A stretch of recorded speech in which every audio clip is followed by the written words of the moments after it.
All right, everybody, here we are again. Again, we're focusing this time on the open guard, specifically the seated guard, and using that to get to different options, attacks and entries for different positions. This is a very versatile position. But again, what we're trying to explain predominantly is the best way to kind of approach guard in general is to split it up into two different components. All right, and the way we're going to split that up into is assessing the posture that he presents. The two postures that predominantly your opponent presents to you is a standing position or a kneeling position. Based on those two different postures, we have the ability to attach certain grips. Normally, okay, majority of the time in a standing position, you're going to have more success with gripping his legs.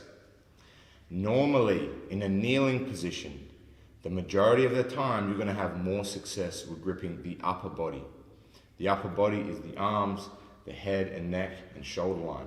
And again, regardless of which one you attach to, the lower body or the upper body, based on those controls will lead to particular attacks. When we hold the legs with good control, we normally have a better ability to manipulate their balance. We're attacking the roots of the tree, okay? And because of that, we generally have more success, all right, manipulating their balance to achieve sweeps by forcing their back to the ground, or achieving back takes by forcing them to post their hands on the mat and then climb up onto their back to achieve our back take. The secondary situation is again upper body control, and normally with upper body control what we're doing is we're attaching ourselves to their shoulder line, to their arms or head and neck, and when we do that we have higher success with submissions because what we're doing is climbing closer and closer to their arms and head, which is us using the strongest part of our body, which is our legs, to attack probably the weakest part of theirs, which is their arms and neck. Okay, and that's generally why we have more success in those two ways. So what we're going to look at here is using leg control to again create a back take off the seated position. Now what we're going to use is a slight elevation. We're going to kick him, we're actually going to force him towards his hands on purpose so that he can post his hands on the mat.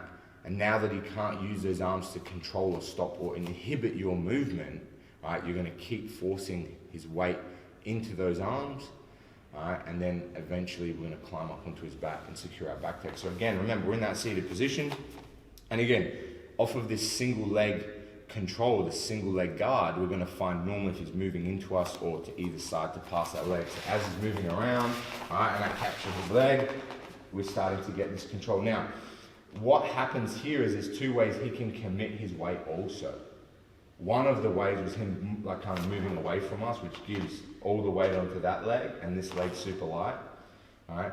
The other reaction, where he doesn't have even weight in his legs, is he puts the predominant weight in his front leg. Now this becomes a problem a lot of the time, because for me to come up or to force him to his back becomes super difficult. But what it does make easy is to force his weight towards his face or his arms, to take his arms off of my body and put them on the ground. And then I have a small window of time where I can find a way to keep that pressure in his upper body and then reposition to his back. So again, there's multiple ways you can put his knee.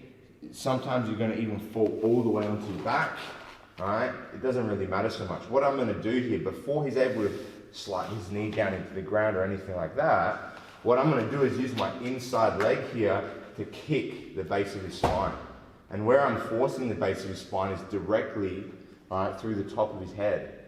Okay, if I kick the base of his spine towards the top of his head, he's going to be forced to post his hands on the mat so he doesn't fall onto his back or lose his balance completely. So all I'm going to do from here is use my middle leg, my inside leg, to kick his butt around. The moment he lands here, the most important thing is learning how to keep the weight in his arms. The biggest error we find here is we get super aggressive of coming up onto the top because his weight's away and we feel like we can move, and then he brings that weight back up and then we're stuck here again. And normally at this point he's gotten deep enough with his control to start to move past our controls completely. So what we need to do is understand how to force the weight into his upper body and keep it there. So what I'm going to do is create a frame with my arm. Stand this way. So we're here like this, we use our leg, and now I'm going to swim this arm onto the outside. Now the secondary thing I want is to turn my hand like this, so palm down, and I put my thumb on the inside of his armpit here. Now also at the same time, what I'm doing is I'm staying kind of in this supine position with my back on the floor, and I'm going to rotate my knee in front of his hip. So now I have a barrier of my femur and shin, and my arm and his armpit. So now if Lucas tries to come back into me, it's really difficult because I'm forcing his weight up into his upper body. And now I'm going to take my time to reposition my body onto his back. Now the really important thing about this leg is this is also going to become our first hook, our bottom hook, because my knee is above his hip here. And because my knee and my hip is in front of his hip, I can use this leg to create that hip control or the hook for the back take. So all I'm going to do from here is I'm going to start to sit up, and at the same time I'm kicking my legs forward. Now that I've kicked my leg forward and it's become this bottom hook, I'm just going to use my arms here to start pulling, okay, his upper body and back towards my chest. And now I'm finding this back control.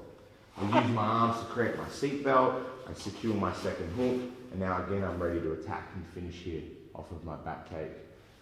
By kicking him towards his face. Again, using those same two ideas when we have leg control. If we work hard to force his back to the ground, we get our sweep. If we work hard to push his hands onto the mat and keep that weight there, we can use that time to secure our back takes.